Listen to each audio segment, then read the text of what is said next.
Well, 460 and the Lincoln are in the shop.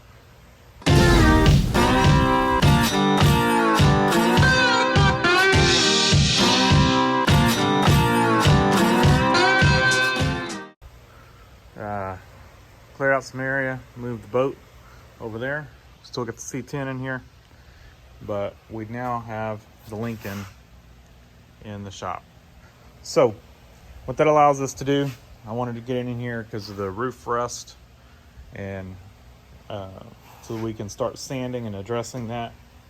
But I think first we're gonna deal with our engine issues. I want to make sure we're good there before we start any kind of body work. But I didn't want this thing sitting outside with the rust that it has. All right, the reason for taking the hood off is, well, it's kind of a combination of things. The blower motor is not working, and to get to the blower motor, you got to remove that hood hinge, and I think remove that brace right there, and it's tucked in that corner right there. And so, and then I also need to change the heater core, which you don't have to pull the hood to do the heater core, but it'd make it easier. And then we're going to pull this head over here. As you saw, we have intake valve leaking, so that head's going to have to be pulled, and we've got to pull the intake. So I figured all combination of all that stuff, we should just pull the hood off. Well, I feel like I'm all over the place here, but I'm waiting for the coolant to drain. So while I was waiting for that, I didn't have the heater core hooked up, so I then pulled the heater core cover off, and I just got finished vacuuming out around it. So I'm gonna go ahead and pull that off. And then I pulled the hood hinge off here. For one, it was in the way of trying to work around here. Couldn't lean over because it sticks up like a sore thumb right there. So I pulled it off, and then I ended up, since I was working around here, I pulled this brace off, which now allows me to get to the blower motor. Well, we're running into an issue. Can't get the blower motor out. I'm gonna try to squeeze it some more, but I want to make sure I don't bust the wheel. But I think we're gonna have to pull or drop the inner fender to get the blower motor out. So that's fun. All right, I've been pecking away at it, and I'm getting close to being ready to get the intake manifold off. The radiator finally drained, and I'm jumping back and forth between stuff because inner fender well is kind of loose, but there's some bolts in here. I'm gonna have to jack the car up, take the wheel off to get to it. And so I'm not ready to jack it up yet, because once I jack it up, I'm going to do the exhaust manifold to exhaust pipe bolts, and I'm not ready for that yet. So I wanted, while it's down, I wanted to work in this area. And so got the carburetor loose, got the cruise control and throttle bracket unbolted and just laid out of the way. Keep in mind, you got to think of your scope of the work you're doing. We've determined we don't need to do anything on that head over there, so we can lay stuff over that way, and it's not going to be in the way. So there's no sense in completely undoing the all the throttle bracket and all that and taking it off. It can stay on the car. It's just unbolted from the intake. Same with the coil. We don't need to unplug the coil, from the wiring harness. The wiring harness needed to move anyway, so just move the coil and the wiring harness still plugged in. So just little shortcuts like that, trying to make this move a little faster. Believe it or not, most things I do kind of plan. Maybe not plan well, but I'm up under the car here. I'm trying to shield y'all from the fan. I've got my fan running, so hopefully I'm shielding the mic well enough that you're not hearing just a bunch of wind noise. But we need to get these exhaust manifold bolts, the ones to the exhaust pipe, undone. That one and that one.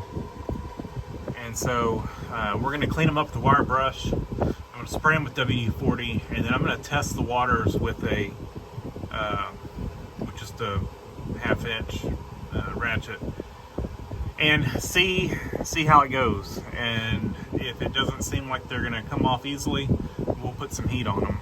But I do not want to break those, so we're going to be gentle. And luckily we only have 2 to deal with, not 3. So let me see how this goes.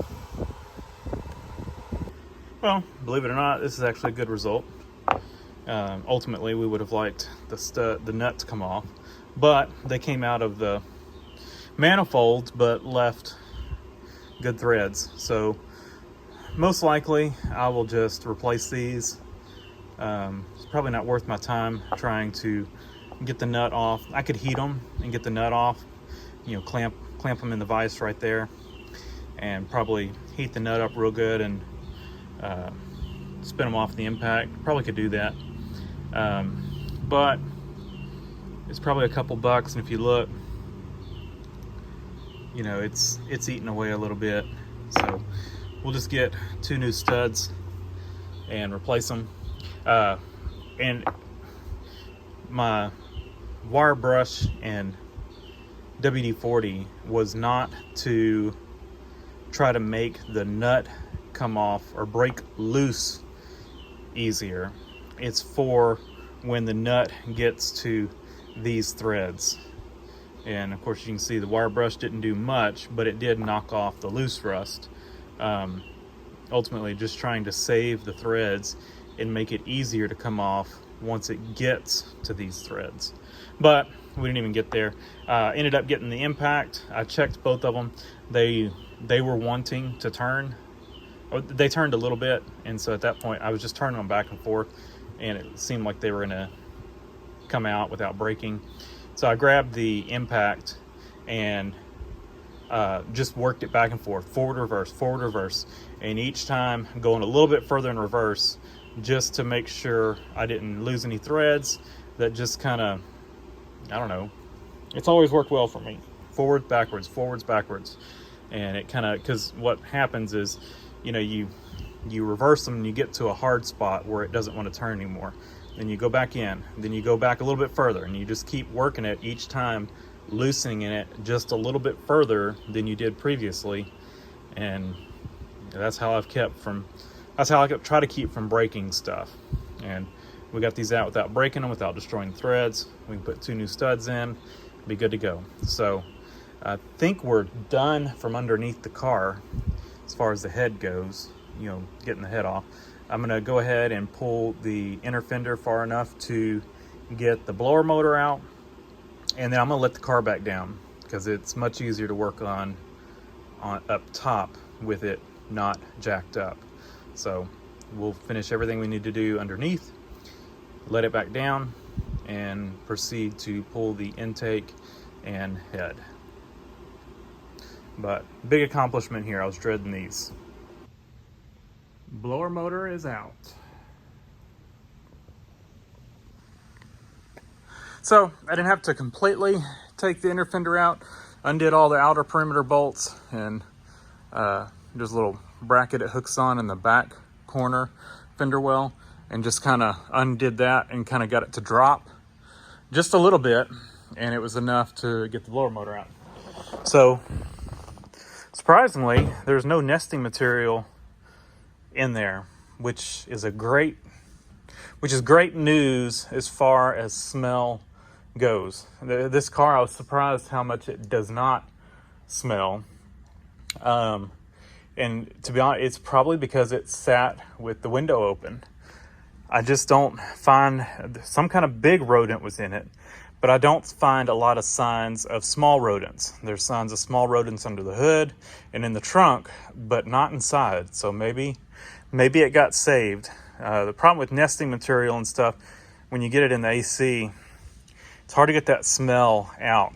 Like when you turn the AC on or the heater, you get that rodent pee smell is best I can describe it. But it looks good. Normally, if you get rodents in there, you'll get chewing like this, but I don't see, like I said, I don't see any nesting material. So something chewed on it a little bit, but it didn't make its home in there. So this thing is pretty well, I mean, it barely turns, and we could free it up, but I don't think long term it's going to hold up. And with the fan chewed up like this, it's probably now off balance.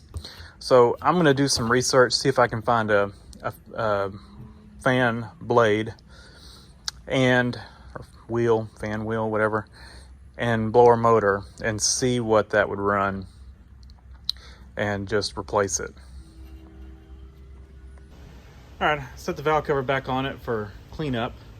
I had already vacuumed on top of the intake, but I went and took the air blower and just and got real close and got right in here and kind of blew out any of the rust that was built up around the, kind of the gasket surface, the mating surface between the intake and the head, because I don't want all that stuff to fall down in the valley. Kind of depends. I think this is going to have a valley gasket or a valley tray, I think. Not positive. The gasket set, a lot of the gasket sets I see on these, it's a intake manifold gasket with a, metal valley plate that makes up the whole gasket. That makes sense. But, it looks like most of the aftermarket intakes, just use a regular gasket, and then you just seal the China walls. If you're a Chevy guy, I don't know what Ford guys call them. Anyway, got that rod up out of the way as much as possible. I've undid any of the vacuum lines that were attached to the intake or the carburetor. We're about to pull the carburetor off, and then that'll give us better access to the intake manifold bolts. Then I've loosened this clamp here. We've took this one off. There's nothing else attached to the intake.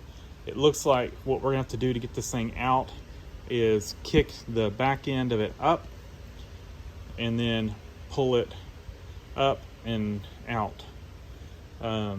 So we'll see if that's possible. If we run into any issues or it gets difficult, we'll pull the distributor.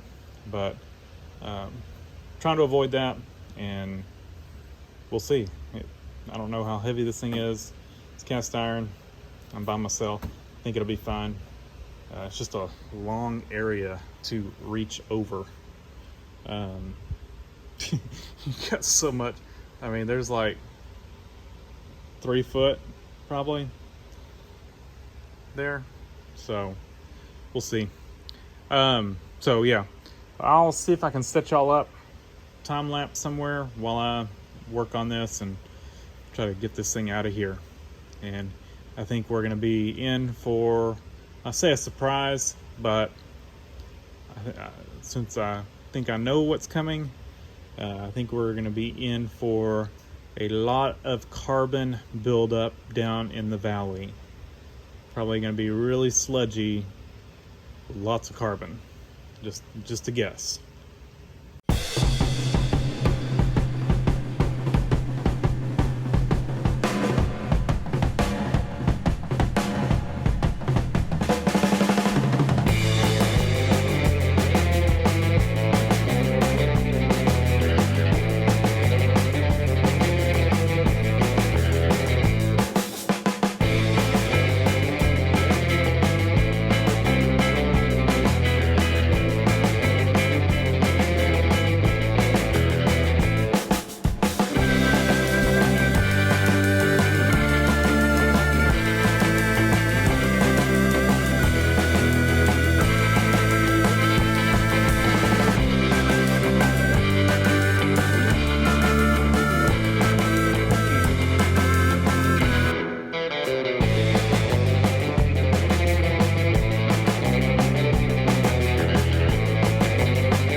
Well, I told you it'd be nasty, and to be honest, I'm not sure what to do. I'm not sure. I think I'll take the shop vac and just see what will vacuum off. I don't want to knock a ton of stuff down in the engine, but yeah. It did have a valley plate, so that was nice. Being able to get the intake off and then pull that off, but we're not going to go back with that. It's going to go back with just a set of intake gaskets and valley plate. I mean, China wall, seal the China walls, some material, gasket material. So I don't know if you can see back there, but see that bright shiny push rod? That one is bent. That was one I did not notice before, so I'm sure that's hurting performance. That cylinder had okay compression and it was firing, but I'm sure that's affected the valve lift, you know. So we're gonna go through, I'm gonna try to vacuum some of this stuff off. Yeah, get this cleaned up, pull the push rods, rocker arms off on the other side. I'm gonna go ahead and do that. I'm gonna get them all cleaned up. I'll probably go ahead and pull the other valve cover and pull the rocker arms off on that side, clean the rocker arms, and check all the push rods, because we could have some others that are slightly bent. Who knows? We'll just check them all and clean them all. Just throw them in a parts washer and let them soak for a few days. But yeah, not looking very clean, is it? So I'll set y'all back up. I'm gonna zip off the, I'm really kind of wanting to get the head off today. I don't know if I will or not.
That thing was quite heavy. We got in the engine bay, I was able to lift it straight up. It was kind of tricky with the exhaust manifold. It was wanting to get caught. So I got it up, but then I guess I didn't think about what I was going to do with it once I got it up. So I kind of set it down on the valley. I didn't want to risk breaking the fan shroud or anything. And so I went and got this big blanket to kind of distribute the weight. So it's off. Now I need to clear off my workbench so I can actually work on this thing. I've got it full of parts now. This is all this project. So yeah, I need to stash these away somewhere, put my extra tools up, and then set the manifold over there so I can try to get the exhaust, or set the head over there so I can try to get the exhaust manifold off. But we got some really good news. So this thing only shows like, I don't know, 69,000 miles, 70 something thousand, somewhere around there, I think. To be honest, I think that's accurate. You know, I was looking at the interior where, before I opened the engine up, I was looking at the interior wear on it. The interior's in just awesome shape. You know, as far as like the driver's seat, everything looks low mileage. Where I started questioning a little bit was when I pulled the valve covers and it was so grungy. But this thing had been running for quite a while with, probably 2 bent push rods, a valve that was not sealing well. I mean, it just, yeah, it wasn't having, it didn't have a good life, I don't think. I'm not saying it wasn't taken care of, but I think it did a lot of sitting, and I think that, those cylinders, and yeah, it would have quickly gunked this thing up. So I think we do have a low mileage engine, and the reason I say that, there's like no ridge ring on it, or ridge groove, none, 0. I think it's low mileage. Very little wear. I think once we fix the valves on it, I think it'll be in really good shape. So I'm going to take my shop vac, vacuum out all this water, and get it perfectly dry. Then I'm going to spray the cylinders down with WD-40 to keep them from flash rusting. Wasn't going to show y'all, but this is very satisfying. So I figured y'all would want to share in some of this satisfaction.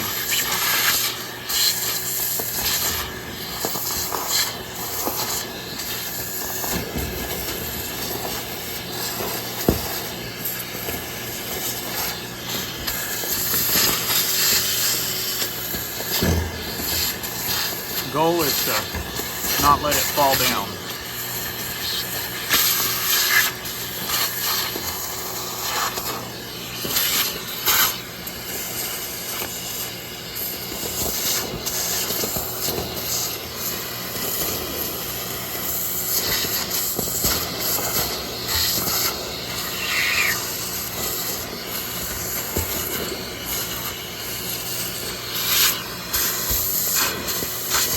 And we're not going to go crazy. We'll pull the push rods off on the other side, and then we're going to probably take a rag with a can of brake cleaner and try to wipe down, like all along here. Just kind of clean all that up.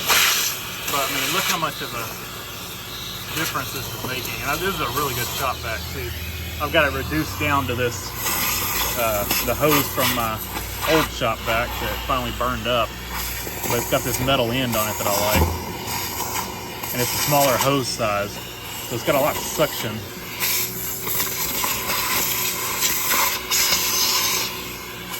Be careful, don't want to pull a lifter out.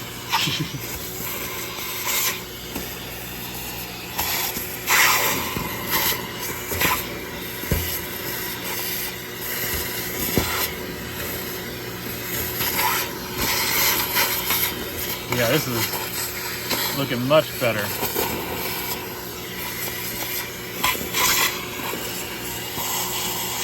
All right, I'm gonna